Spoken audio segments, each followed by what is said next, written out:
Queridos, voltando ao nosso estudo no livro de João, e hoje eu gostaria de falar sobre a vida de Jesus, mais um ensinamento sobre Jesus, a multidão, uma multidão e o cuidado de Jesus com essa multidão. Então vamos ler João, no Evangelho de João, capítulo 6, nós chegamos ao capítulo 6, essas ministrações, estamos estudando capítulo por capítulo, versículo por versículo, do livro de João, para aprendermos com a palavra de Deus. Então João 6, capítulo 1, até o versículo de número 15, vamos ler. Diz assim: algum tempo depois, Jesus partiu para a outra margem do mar da Galileia, ou seja, do mar de Tiberíades. Grande multidão continuava a segui-lo, porque vira os sinais milagrosos que ele tinha realizado nos doentes. Então Jesus subiu ao monte e sentou-se com seus discípulos. Estava aproximando-se a festa judaica da Páscoa. Levantando os olhos e vendo uma grande multidão que se aproximava, Jesus disse a Filipe: onde compraremos pão para este povo comer? Fez essa pergunta apenas para pô-lo à prova, pois já tinha em mente o que ia fazer. Filipe lhe respondeu: 200 denários não compraria pão suficiente para que cada um recebesse um pedaço. Outro discípulo, André, irmão de Simão Pedro, tomou a palavra: aqui está um rapaz com 5 pães de cevada e 2 peixinhos, mas o que é isso para tanta gente? Disse Jesus: mandem o povo assentar-se. Mandem o povo assentar-se. Havia muita grama naquele lugar e todos se assentaram, e era cerca de 5.000 homens. Então Jesus tomou os pães, deu graça e os repartiu entre os que estavam sentados, tantos quanto queriam, e fez o mesmo com os peixes. Depois que todos receberam o suficiente para comer, disse aos seus discípulos: ajuntem os pedaços que sobraram, que nada seja desperdiçado. Está vendo? Jesus ensinando aqui que a gente pode desperdiçar a comida da lei. Então eles ajuntaram e encheram 12 cestos com os pedaços dos 5 pães de cevada, deixado por aquele que tinha comido, por aqueles que tinham comido. Depois de ver o sinal milagroso que Jesus tinha realizado, o povo começou a dizer: sem dúvida, este é o profeta que devia vir ao mundo. Sabendo Jesus que pretendiam proclamar o rei à força, retirou novamente sozinho para o monte. Amém? Vamos orar. Pai, obrigado porque o Senhor tem sido fiel com a tua palavra. Mais uma vez vai nos ensinar a viver essa fé, a viver, Senhor, de acordo com que a tua palavra alimenta nossa mente, nosso espírito para ser. Que nós possamos ter corações ensináveis hoje, mente ensinável, e aprender, Senhor, e viver a fé verdadeira e cristã, baseado no que teu Filho tem para nos ensinar, através desse ato de milagre, Pai. Que nossos corações possam ser férteis, como terra fértil, e possa produzir 30, 60, 100 vezes mais, Pai. A imagem de Jesus, produzir, Senhor, 100 vezes mais as atitudes do teu Filho, como homem, Senhor, que esteve nessa terra com propósito e vida, Pai, e fé, servindo a Ti com uma missão, Pai. Que isso seja para a minha vida e para a vida de cada um de nós. Em nome de Jesus, usa-me pela tua misericórdia. Este é o único milagre que é registrado nos 4 evangelhos. Quando falamos 4 evangelhos, estamos dizendo sobre Mateus, Marcos, Lucas e João. É o único dos milagres que estão relatados nos 4, E os textos paralelos a eles é Mateus 14, 13 a 21, Marcos 6, 30 a 44 e Lucas 9, 10 a 17. Alguns pontos antes de iniciarmos. Aqui não é apenas uma história de caridade.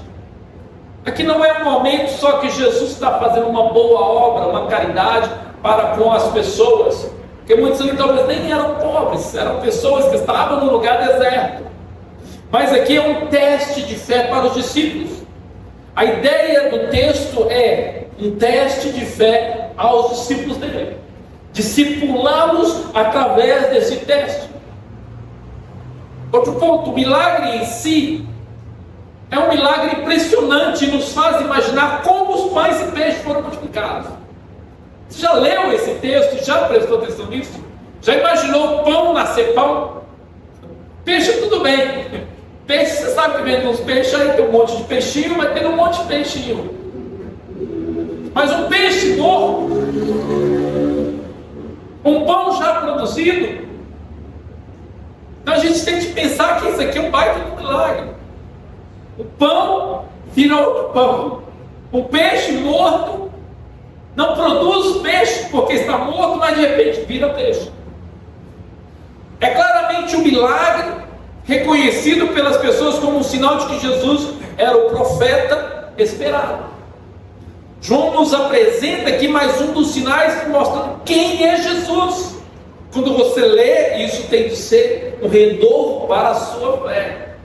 Pão sendo produzido do nada, sendo criado, o Deus Criador. Peixe sendo produzido de peixe morto, ou frito, talvez até frito naquele momento.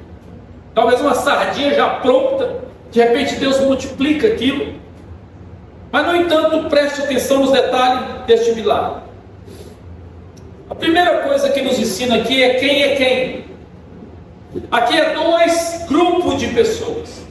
Há um grupo que é 5.000 homens, mulheres e crianças, contando só os homens, provavelmente 20.000 pessoas, chamado multidão.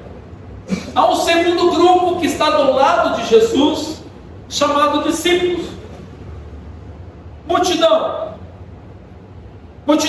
muitas vezes são pessoas curiosas, sem compromisso. Não há como escapar das multidões curiosas. Porém, há uma diferença muito grande entre discípulos e multidão. Então, a nossa igreja, estamos aqui, vai fazer 2 anos, agora em outubro, 1º de outubro, 2 anos que abrimos aqui. Já entram muitas pessoas curiosas. Entram, ficam, alguns ficam o culto inteiro, outros ficam metade do culto, outros ficam 10 minutos e vão embora. Multidão é curiosidade. Pessoas estão curiosas. Discípulo é dedicação.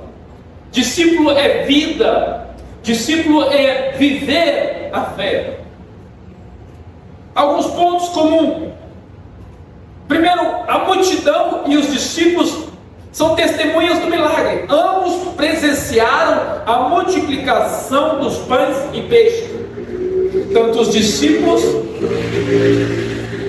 como a multidão presenciaram o que Jesus fez. Ambos viram que aquilo foi um milagre, foi poderoso aquilo. Beneficiaram da provisão. Tanto os discípulos como a multidão receberam os alimentos providos por Jesus. Então há um ponto comum na vida deles. E é um ponto comum muitas vezes na vida das pessoas. Aí fora podem receber bênçãos de Deus que beneficiam tanto as nossas vidas como a vida deles, que estão aí como multidão. É possível que isso aconteça. É possível que alguns milagres aconteçam de alguma família que beneficia tanto o discípulo de Cristo como a família inteira. É possível isso acontecer. Porém, há um contraste. O contraste é a profundidade da fé. Os discípulos demonstraram uma fé que, embora fraca, era prática e obediente. A multidão tinha uma fé baseada em sinais visíveis e benefícios materiais. Os discípulos, eles aprofundam na fé. A multidão, elas veem aquilo que é material. Olha como ele é possível fazer isso. Vamos levantá-lo como rei para derrotar Roma. Segundo contraste, resposta às instruções de Jesus. Os discípulos seguiram as ordens de Jesus, enquanto a multidão estava principalmente preocupada em satisfazer as suas necessidades imediatas, as necessidades imediatas deles. Então o discípulo, ele está pronto a ouvir o que Deus vai fazer, mesmo sendo saciados pelas necessidades deles. A multidão só quer receber. Terceira coisa como contraste, entendimento espiritual. Os discípulos, através da obediência, cresceram em sua compreensão espiritual. Gente, isso aqui fortaleceu a fé dos discípulos. Isso aqui estava fazendo eles crescerem espiritualmente, enquanto a multidão permaneceu fixada em um entendimento superficial e materialista. Então há uma diferença aqui. A pergunta é: qual grupo você quer fazer parte? Qual grupo que as pessoas, quando vêm a uma igreja, a um momento de ser confrontadas pela palavra, qual grupo elas querem fazer parte? Da multidão ou dos discípulos? Então entenda que tem muita gente que é multidão na igreja. Às vezes elas vêm e ficam um ano na igreja aqui, ou nas demais igrejas cristãs, que confessam uma fé, a mesma fé nossa, permanece 1 ano, 2 anos, de repente elas saem. Porque muitas vezes elas não são discípulas, ou discípulos de Cristo. Elas são multidão, estão ali por algo material, invisível, quando não recebem, saem. O discípulo não, ele permanece. Esses discípulos permaneceram, apesar de não entender a morte de Jesus, mas após a morte de Jesus e sua ressurreição, eles permaneceram. Eles estiveram dentro do cenáculo, receberam o batismo com o Espírito Santo, saíram pregando o Evangelho, como apóstolos de Cristo, pregando a palavra de Deus em todos os lugares, até na Índia, até na África, em todos os pontos. Eles entenderam. Essa é a diferença de multidão e discípulo. Então temos dois grupos aqui. Qual é a real vontade da multidão? Você já perguntou? Nós somos mais, nem lembro mais, 40 milhões de evangélicos no Brasil. Você acredita que todos são discípulos de Jesus nesse Brasil? O IBGE bate na porta de alguém e pergunta: você, religião? Eu sou evangélico. Na rua, você, religião? Sou evangélico. Todos são evangélicos, 40 milhões. Mas muitos deles são multidão. Talvez a maioria são multidão. Pequeno grupo é discípulo. Sabe qual é o ponto comum entre essa multidão e os que vão atrás de muitas igrejas que estão por aí, que estão crescendo em multidão? Muitas delas são igrejas neopentecostais. Você chega lá, a igreja está lotada. Aquelas igrejas que oferecem aroma ungido para pôr no shampoo do marido, para ver se ele realmente converte de verdade ou muda de vida, copo de água abençoada, chave da vitória, tijolinho, e aí vai um monte de coisa. Sabe que essas pessoas estão aí com essa multidão, e você sabe qual que é o ponto comum entre essas pessoas? Busca por milagres. Ambos grupos que estão aí e essa multidão aqui procuram por sinais e milagres e provisões materiais.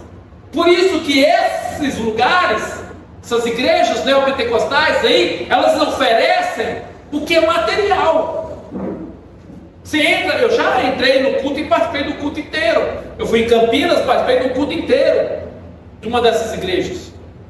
É puramente material. Você vai ficar rico, vem aqui alguém, eu era pobre, eu estava com cheque sem fundo tolado, estava com mais de 100 mil, e agora eu tenho 300 mil, 2 carros, está aqui a chave do meu carro, a foto do meu carro, aparece a foto do carro, tudo é material. Ponto comum, a necessidade imediata, focam em soluções para os problemas físicos e financeiros. Essa é a real necessidade desta multidão e de muitas multidões que estão por aí. Terceiro, fé baseada em resultados visíveis. A crença muitas vezes se fortalece quando vê resultados tangíveis e imediatos. Eu acredito em Jesus se eu ver algo acontecer imediatamente. Multiplicou o dinheiro na minha conta do mano. Eu acredito nesse Deus. Fui curado instantaneamente. Eu agora acredito nesse Deus. Essa é a multidão. Quarto, motivação material. A espiritualidade frequentemente orientada por necessidades e benefícios materiais. Muitas dessas multidões que estão hoje em muitas igrejas aí, que pregam a prosperidade financeira, fazem de tudo para que a pessoa entenda que ela vai ser rica se ela estiver lá e receber lá. E muitos deles dizem: aqui nesta igreja você vai ser rico, você vai prosperar. É porque a espiritualidade deles está orientada pela necessidade material deles. Veja que eles recebem, os discípulos também recebem. Mas a orientação para a multidão, a necessidade da multidão e a sua espiritualidade está baseada no material. E assim, um monte de gente está vendendo, porque o material se vende. Não se vende Jesus. Usa o nome de Jesus para vender o material. A multidão não estava atrás de Jesus porque eles o amavam, ou porque eles entendiam ele. Não, eles estavam lá por causa do milagre. Eles estavam lá porque ouvimos que alguém foi curado, vamos atrás desse Jesus. Ouvimos que ele fez isso, vamos atrás desse Jesus. Quem sabe ele vai resolver todos os meus problemas. Tanto na multidão bíblica, quanto nessas igrejas neopentecostais, há um desafio em mover a fé de uma base material para uma compreensão mais profunda e espiritual da mensagem de Cristo. Há uma necessidade de essas pessoas aprofundarem. Uma vez um pastor foi no seminário nosso, e ele estava explicando que um pastor converteu, e ao converter, ele começou uma igreja que já era de seu pai, e lá essa igreja era só campanhas de milagres. Era campanha para receber dinheiro, campanha para isso, campanha para aumentar o salário, aumentar a renda, era só campanha. E a igreja cresceu em São Paulo para mais de 5.000 pessoas. E aí um dia ele estava pregando e ele sentiu um vazio na mensagem dele, porque a mensagem dele era sempre uma mensagem de que você vai receber, você é próximo dessa terra, que é pecado você não ser próximo dessa terra, você tem que comer o melhor dessa terra. A pregação dele sempre era essa. E isso, e blá blá, falando, mas ele não falava de mais nada do que isso. E ele sentiu um vazio, e aí ele ligou para esse pastor, que era um pastor reformado, também renovado, e ligou para esse pastor e falou: eu quero que você venha aqui conversar comigo. E aí ele chamou o pastor lá e disse, chamou os obreiros dele, mais de 200 obreiros, e chamou o pastor antes da reunião e falou: eu quero que você nos ensina o que é ser cristão, o que é pregar o evangelho. Queremos algo diferente. Uma igreja de mais de 5.000 pessoas, mais de 20 anos pregando sobre prosperidade, de repente mudou o rumo. Ele falou: mas não é da noite do dia que eu vou ensinar você. Ele: não, você veio aqui quantas vezes você quiser, mas nos ensina, porque cansamos disso. O povo cansou disso. Isso é verdade. As pessoas que vão atrás só das coisas materiais, elas vão ver que as coisas materiais não fazem sentido espiritual para o vazio da alma dela. Precisa de algo mais profundo. Quando você não é a multidão e não está aqui atrás de Deus pelos bons motivos dela, Deus irá realizar coisas sobrenaturais com você. Já não é só para você. Tem que entender que multidão vai lá para receber. O discípulo, ele recebe e compartilha o sobrenatural de Deus. Ele compartilha o que Deus pode fazer através dele, como Deus pode usá-lo sobrenaturalmente, como Deus pode curá-lo fisicamente, como ele pode orar por alguém e alguém ser curado fisicamente, como Deus pode fazer algo na vida dele, como ele pode ser usado para a vida de alguém. O discípulo, ele é diferente da multidão, ele participa do sobrenatural de Deus. Veja o que Deus fez através dos discípulos e pode fazer através de nós neste mundo. A primeira pergunta é: como poderemos alimentar essa multidão? Jesus, ele já chega trazendo uma pergunta para eles, trazendo uma indagação, provando eles. Jesus não é apenas um benfeitor nessa história, ele estava testando a fé desses discípulos. A história nos ensina a depender de Deus em situações difíceis. Estavam ali 5.000 homens, foram mulheres e crianças, provavelmente, como eu disse, 20.000 pessoas. E aí nesse diálogo de Jesus com os seus discípulos, porque discípulo ele aprofunda com Cristo espiritualmente, há uma maturidade para que ele se torne maduro. Multidão não faz isso, multidão fica no superficial. E esses 3 tipos de pessoas entram nessa resposta. Como alimentaremos essa multidão? A primeira pessoa, Filipe, versículo 7, diz que Filipe é a primeira pessoa em que Jesus fala com ele assim, no versículo 7. Pode pôr, Marcos, se não entrar eu vou ler aqui. 6 e 7 diz: Filipe lhe respondeu, 200 denários não comprariam pães suficiente para que cada um recebesse um pedaço. A resposta de Filipe revela o fato que ele pode pensar somente na esfera do mercado, mundo natural. Um denário, vocês têm ideia? Um denário na época, denário era o pagamento de um trabalhador, ou seja, a pessoa trabalhava um dia, recebia um denário. 200 denários seria equivalente a 8 meses. A soma de todo o dinheiro não seria suficiente ainda para alimentar aquela multidão. Então Filipe sabia que tinha 200 denários, que não alimentaria aquela multidão. Ele disse: ó Jesus, nós temos aqui, e isso aqui não alimenta a multidão. Segunda pessoa, André, versículo 8. André, ele apresenta uma outra opção. O irmão ele tomou a palavra e ele vai apresentar uma opção mais ridícula diante da necessidade. Ou seja, ele traz de 8 meses de trabalho, de salário mínimos, daquela pessoa trabalhada, para algo mais difícil ainda. Ou seja, João apresenta isso para realçar o milagre. E aí é um terceiro componente, que é no versículo 9, que é um menino, um rapaz, com 5 pães de cevada e 2 peixinhos. André traz esse menino e apresenta para Jesus. Esse é o único milagre que está registrado nos 4 evangelhos. Mostra como a parte divina e poderosa de Jesus, porque a gente tem que entender que Jesus é Deus. Lá em Gênesis, no capítulo 1, Deus ele cria tudo do nada. Jesus agora pega 5 pães e 3 peixinhos e criam para 5.000 pessoas alimentarem e sobrar 12 cestos.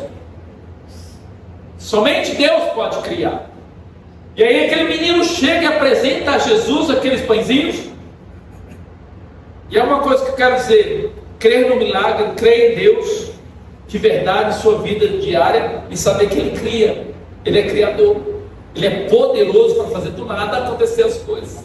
Às vezes a gente ora, a gente acha que não vai acontecer, de repente Deus cria a solução para a nossa vida, uma situação para nós.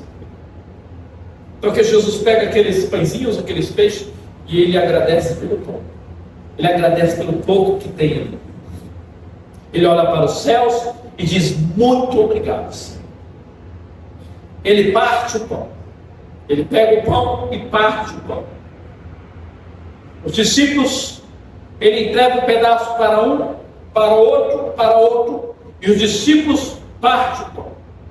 Depois de Jesus orar, Jesus dá uma ordem para o discípulo pedir para as pessoas sentarem, e Jesus dá pão partido para os discípulos. Ou seja, já não é um pão inteiro para fazer outro pão inteiro, é meio pão. Aí de repente Tiago pega do pão dele, ele vai, pega do pão, parte para o outro, ele olha para o pão, está o pão ali. Ele pega o pão, dá para outro. Ô Pedro, você está vendo isso acontecer? Pedro também está acontecendo aqui. Pedro está jogando pão. Acredito que estava acontecendo. Aí Filipe, pão, olhando para o pão crescer, pão, e jogando pão. Você já imaginou isso? Você lê a Bíblia, você tem que pensar nisso. Eles estão pegando pão e o pão está nascendo pão. Pão não acaba nunca. 5.000 pessoas, gente, não é pouca pessoa. E aí os discípulos saem jogando pão para as pessoas, com o pão na mão, e o pão crescendo, desenvolvendo. Todos ficam satisfeitos. Todos ficam satisfeitos. O milagre acontece na mão do discípulo, não na mão da multidão. Por isso, qual grupo nós queremos participar? Quando você vem para uma igreja e entende a fé cristã, qual grupo você quer participar? Multidão ou discípulo? Milagre acontece na mão do discípulo. Milagre acontece naqueles que são discípulos de Jesus. O discípulo pega o pão, Jesus dá na mão deles e eles saem distribuindo pão. Pão para cá. Há uma aplicação espiritual. Há uma multidão que está faminta espiritualmente nesse mundo. Há uma aplicação espiritual no texto para nós hoje. Antes de trazer uma aplicação de que Deus ele providencia para as nossas vidas. É o papel do discípulo de Jesus Cristo alimentar a multidão com o pão da vida. Jesus, ele é o pão que não cessa para a vida das pessoas. Alimente a multidão. A nossa geração precisa de Jesus e é hora de nós agirmos no sobrenatural de Deus para com a nossa geração. No artigo Farol Evangélico de Robert Baker, ele escreve: a presença de Deus deve estar fixada tão fortemente em nossas igrejas, que é distinta de qualquer outro concorrente no supermercado religioso. O pão verdadeiro tem de estar conosco como discípulo de Jesus, diferenciando os lugares. Às vezes a gente pensa, mas lá eles estão oferecendo tantos milagres, que lá está superlotando. Mas o pão verdadeiro tem que estar nas igrejas verdadeiras. A presença de Deus deve ser poderosamente profunda em nossas igrejas, que até mesmo as pessoas que não acreditam nas palavras ditas aqui, serão superadas pela palavra da vida. A presença de Deus deve ser tão sensível em nossas igrejas, que os refugiados, em uma batalha pós-moderna, vão senti-la, mesmo quando eles não têm nenhuma categoria para entender a Deus. O poder de Deus é tão grande dentro da igreja, que se a igreja tiver realmente o pão da vida, quando as pessoas entram, impactam a vida delas. E aí os discípulos estão, voltando aqui no versículo 10, Jesus olha para aqueles discípulos, agora já não é para a multidão, Jesus não conversa com a multidão, Jesus conversa com os discípulos. A intimidade de Jesus é com o discípulo. Por isso que tem muita gente que não sabe nem quem é Jesus, porque muitas vezes estão dentro de igrejas, mas são parte da multidão. E Jesus tem uma conversa com os discípulos e ele diz, no versículo 10, mandem o povo a sentar-se. Manda o povo se sentar. Importante seguir as orientações, bem como não entendemos o resultado. Os discípulos não viram multiplicação nenhuma. A primeira parte de um discípulo de Jesus verdadeiro é obedecer a ordem, é obedecer a direção. Cristo tem situação sob o controle, tudo organizado, e o Jesus ele quer que a gente segue a direção dele. Ele quer que nós seguimos a palavra dele, ele quer que nós seguimos o que as escrituras dizem, mesmo que a gente não veja resultados. Ele está nos dando direção, como ele deu para os discípulos. Está com um trecho de uma nota, de um artigo cristão que eu li. Isso é realmente uma bênção notar a resposta dos discípulos a esta ordem do seu mestre. Foram automáticos, senta, imagina 5.000 pessoas. A fé, a sua fé falhou, a fé dos discípulos falharam. Porque Filipe disse, só temos 200 denários, não vai fazer nada, Jesus. São 5.000 pessoas, mais de 20.000 pessoas. André, só temos esses peixinhos aqui. A fé deles falharam, eles não acreditaram que poderia ser possível, mas a obediência deles não. Eles não acreditaram que era possível, mas a obediência não. Eles obedeceram a Jesus. Se a fé é fraca, a obediência é a melhor maneira de fortalecê-la. Se muitas vezes nós não temos fé suficiente para ver o que Jesus vai fazer, a obediência é a melhor maneira de fortalecer a nossa fé. Apesar da fé fraca, os discípulos obedeceram a Jesus, evidenciando genuidade do seu cristianismo, genuidade da sua fé em Cristo, genuidade da sua fé cristã. Peraí, eu não estou vendo o que vai acontecer, mas eu vou obedecer a Jesus. A obediência é uma maneira de fortalecer a fé, mesmo quando a luz da fé é fraca. Então, obedecer. Então, você está lendo a Bíblia está dizendo, faça isso, viva assim. E você, mas não estou vendo nada diferente na minha vida. Os problemas estão do mesmo jeito, as coisas não estão acontecendo. E Deus está dizendo, só obedeça. Segue a minha vida. Obedeça o que a palavra está dizendo. Aconteceu com todos. Todos os heróis da fé. Hebreus capítulo 11 conta os heróis da fé. Todos acreditaram em Deus, mesmo sem ver. Obedeceram a palavra dele, mesmo sem saber o que ia acontecer. A obediência dos discípulos levou à multiplicação dos peixes, dos pães, mostrando que o caminhar na luz nos traz um entendimento maior e uma provisão de Deus. Mesmo que você não enxerga, obedeça. Obedeça ao Senhor, e Deus vai te encontrar ao que você está orando. Deus vai encontrar você. Ele vai mostrar para você a obediência a Ele. Alimenta a multidão, alimenta de esperança, alimenta as pessoas, alimenta com a palavra. Primeiro passo nosso é esse, é saber que Deus pode. Quando você vai falar de Jesus para alguém, que é o pão da vida, vai falar para a sua família, você não está vendo o resultado. Aí você fica desacreditado, mas você tem que ser obediente. Você fala com os vizinhos, você tem que ser obediente ao que Deus ensina sobre a palavra. Você está sendo obediente, porque quem faz o milagre no coração do pecador é o Espírito Santo. Uma das coisas que nós temos é o pão da vida em abundância. Então eles ajuntaram, encheram 12 cestos com os pedaços de 5 pães de cevada.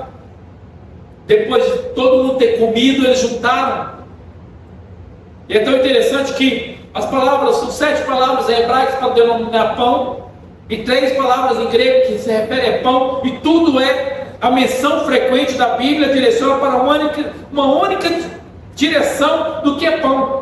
Pão é comida básica, pão é a necessidade básica da pessoa. Porém, nós não somos a multidão, e pão existe para nos ajudar-nos a saber que devemos estar satisfeitos em Jesus. É tanto pão que sobrou que eles ficaram satisfeitos. Quando nós temos muito de Jesus, essa satisfação ela entra dentro de nós, ela toma a nossa mente e os nossos corações, e a gente não olha para lá, a gente olha para a satisfação. Porque se você olha para as demais coisas, você começa a enxergar como uma multidão. Você começa a enxergar as coisas materiais e querendo pegar as coisas materiais para satisfazer. Jesus, Ele é essa satisfação em nós. 12 cestos foi o que eles escolheram, eles foram próximos. A obra do Senhor, a sobra foi maior do que no início. O que Deus fez foi maravilhoso. Deus dá aos discípulos a autonomia de viver o milagre, e o que sobra é sustenta a vida deles. Para esse mundo precisamos espiritualmente entregar a Jesus, mas precisamos estar cheios de Jesus, satisfeito, completamente cheios. 12 cestos na nossa fé, 12 cestos na nossa vida. Só vai falar de Jesus de verdade quem estiver realmente completamente com Ele.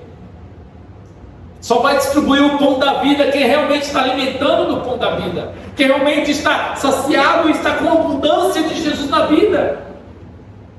Esses discípulos, eles foram próximos disso. Alguns pontos. 2 componentes chaves nesse texto. A vida é cheia de desafios, e Deus nos testa para fortalecer nossa dependência dele.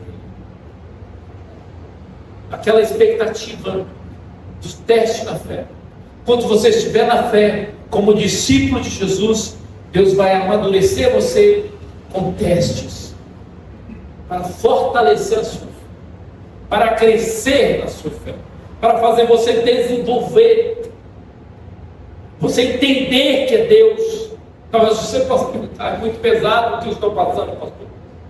Talvez seja, e eu não duvido que não seja, Mas você tem que perguntar a Deus aonde você quer me levar com isso. A pergunta não é para que eu estou passando isso. A pergunta é onde o Senhor quer me levar com isso. O que o Senhor está querendo mudar em mim. O que o Senhor quer fazer para aumentar minha fé com isso. Qual é a posição que o Senhor está me dando? O que está acontecendo que o Senhor quer me ensinar com isso? Que o Senhor quer transformar a minha vida nisso? Jesus multiplica os alimentos para mostrar que a provisão de Deus é sempre mais que suficiente. Ele quer que nós confiamos nele de verdade. Quer que nós descansemos nele de verdade. Ele quer que nós realmente entenda que algumas coisas vão acontecer na nossa vida, mas Ele quer que nós confiamos nele, como os discípulos entregaram, aquele rapaz entregou os pãezinhos na mão de Jesus. Confia em Jesus, entrega nas mãos de Jesus. Às vezes a gente está orando e a gente pega aquilo que é material, ou aquele problema nosso, e a gente põe na mão de Jesus e tira, e aí sai preocupado, não dorme, não descansa, sai revoltado, fica xingando, e agora minha vida é isso, que praga de vida, nunca vejo nada acontecer, fica blasfemando até mesmo contra Deus, esquece. Imagina se os discípulos não vai funcionar não, Jesus, joga esse discípulo fora, manda esse rapaz embora. Você não vê os discípulos fazendo isso. Manda esse menino embora, Jesus, olha esse pirrado, sai daqui pirrado. Que 5 pães, 3 peixinhos vai fazer para 20 mil pessoas? Você não vê eles fazendo isso. Eles entregam na mão de Jesus. Muitas coisas são testes na nossa vida que a gente tem de entregar na mão de Jesus e dizer: agora eu confio que Deus pode fazer. Deus é maior para fazer isso. Somos humanos, somos, mas Deus é maior. Continua lá dizendo: Jesus está nas tuas mãos. Essa situação está nas suas mãos. Se há em Deus, não em nossa própria capacidade.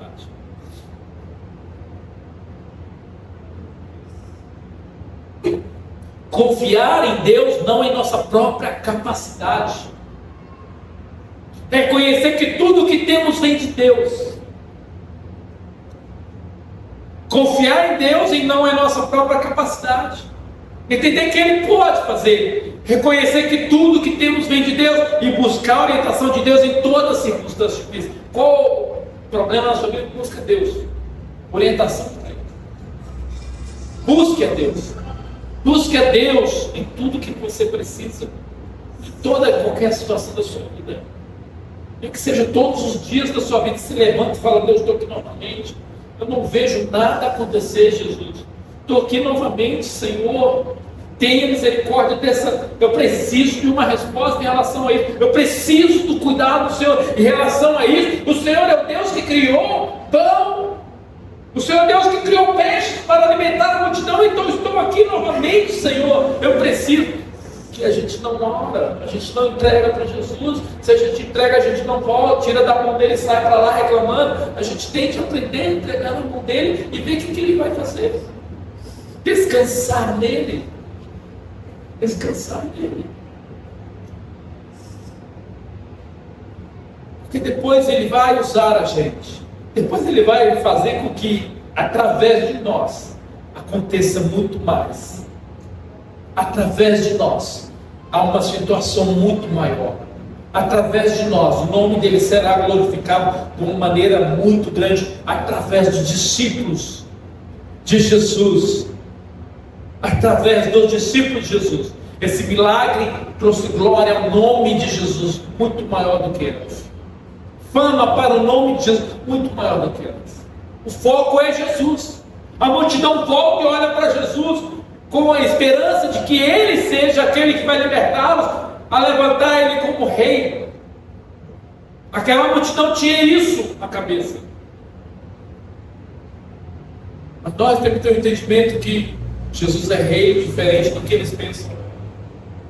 Devemos viver confiando nessa provisão abundante de Deus, especialmente em tempos de dificuldade. No versículo 15, então, aquela multidão começa no versículo 15 a querer proclamar o rei, e dizer: ele vai derrotar Roma. Provavelmente essa é a ideia. E Jesus retira-se sozinho para o monte.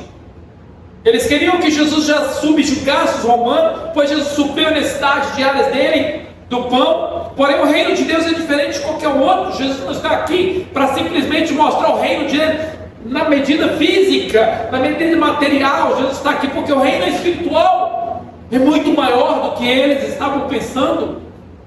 Jesus não queria ser rei da maneira que aquele povo queria. Um rei que enfrentaria os romanos somente, conquistaria aquele território romano. Hoje entendemos isso, pois ele é o segundo salmista, o rei do universo, o rei da glória. Paulo concorda com o salmista em 1 Timóteo 1,17, gostaria de ler com vocês. 1 Timóteo 1,17. Ao Rei eterno e imortal e invisível, ao único Deus, seja a honra e glória pelos séculos dos séculos. É esse o tipo de rei que Jesus queria que aquela multidão entendesse. Só que aquela multidão estava olhando um poder político. Um poder político. Um poder somente de material. Mas é mais profundo do que isso. Em Apocalipse no capítulo 19, versículo 11 e 16, talvez você não entenda hoje como será o reino de Deus, como ele vai reinar. Mas o versículo diz assim, falando sobre esse rei Jesus: então vi os céus abertos, e eis que diante de mim havia um cavalo branco, cujo cavaleiro se chamava Fiel e Verdadeiro. Ele julga e guerreia com justiça. Talvez você veja tanta injustiça hoje, tanta corrupção, tantas coisas erradas, e aí você não está entendendo. Mas espiritualmente entenda que há um rei que reina com justiça. E aí continua: os seus olhos são como chama de fogo, e na sua cabeça há muitos diademas, e um nome escrito que só ele conhece e ninguém mais. Está vestido com um manto tingido de sangue, e o seu nome é a palavra de Deus. E os exércitos dos céus o seguiam, vestidos de linho fino, branco e puro, montado em cavalos brancos. Da sua boca sai uma espada afiada, com a qual ferirá as nações. Ele as governará com cetro de ferro. Ele pisa o lagar do vinho do furor da ira de Deus, o Todo-Poderoso. No seu manto e na sua costa está escrito este nome: Rei dos Reis e Senhor dos Senhores. Esse é o rei que a multidão não entendia, mas esse é o rei que eu e você temos de entender. Esse é o rei que eu e você tem de entender. Esse é o rei que eu e você tem de entender, e ele cuida de nós hoje. É esse rei que cuida de nós hoje. É esse rei que cuidará de nós para sempre. É esse rei que vai fazer com que os 12 seres sobrem para as nossas vidas. É esse rei que está conosco todos os dias. É esse rei, é Jesus. Sobrepujar de Deus, a prosperidade dele para você hoje é real, e a bênção de Deus futura para você são reais. Para hoje ele é nosso rei e Senhor e soberano, ainda que a gente não entenda as situações da nossa vida. Para hoje ele ainda faz milagres, mas para o futuro ele é o grande rei que irá governar poderosamente. E esse é o Jesus que os discípulos entendem, que a multidão não entende. Muita gente não vê. Olha lá, aquele povo lá abriu a igreja, pouca gente lá, está meio galo, muitos viajando, sei. As pessoas não estão entendendo. Você vem para a igreja no domingo, vocês não estão enxergando isso. Mas como diz um poeta e cantor, às vezes Paulo, o rei está voltando. O rei está voltando. A trombeta está soando, o meu nome é chamar. Sim, o rei está voltando. O rei está voltando, aleluias, ele vem me buscar. Jesus está voltando. Quando ele voltar, ele vai reinar. E aqueles que estão com ele vão reinar junto com ele. Aqueles que estão com ele vão julgar junto com ele. Aqueles que estão com ele vão viver a mudança junto com ele. Por isso nós olhamos para Jesus.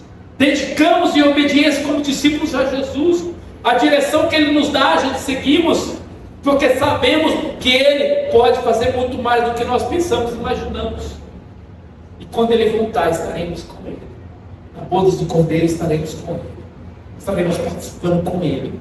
Viveremos a eternidade com Ele.